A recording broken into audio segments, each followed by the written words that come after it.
So I want to take a second to explain what we mean when we say keep a neutral spine throughout a movement, because a lot of people hear neutral spine and they think that means you have to have a straight up and down back exactly perpendicular to the floor, and that's not what it means. So you can see in this picture here, I have a neutral spine, but my back is not perpendicular to the floor. It just means that your spine is kept in a straight position, even if you're bent over at the waist. So a neutral spine means there's no arching in your back, you're not poking your butt out,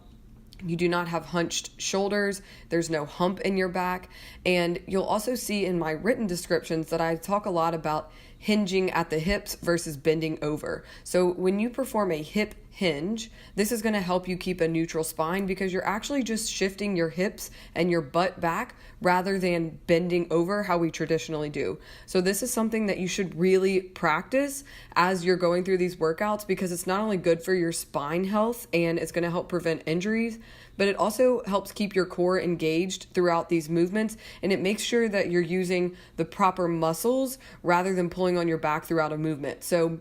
if you're doing something without keeping a neutral spine, you might actually be overworking your back rather than pulling with your arms or your legs like you need to be. Another thing you want to pay attention to that you can see in this second clip is where your eyes are looking, because as you can see here, this is really not a great example of a neutral spine because your spine is also in your neck. And so you can see this, I have a great curve in my neck here because I'm looking up. So instead of doing what I'm doing here, I should have shifted my gaze forward and down just a little like I am in the first clip so that I can keep a fully neutral spine.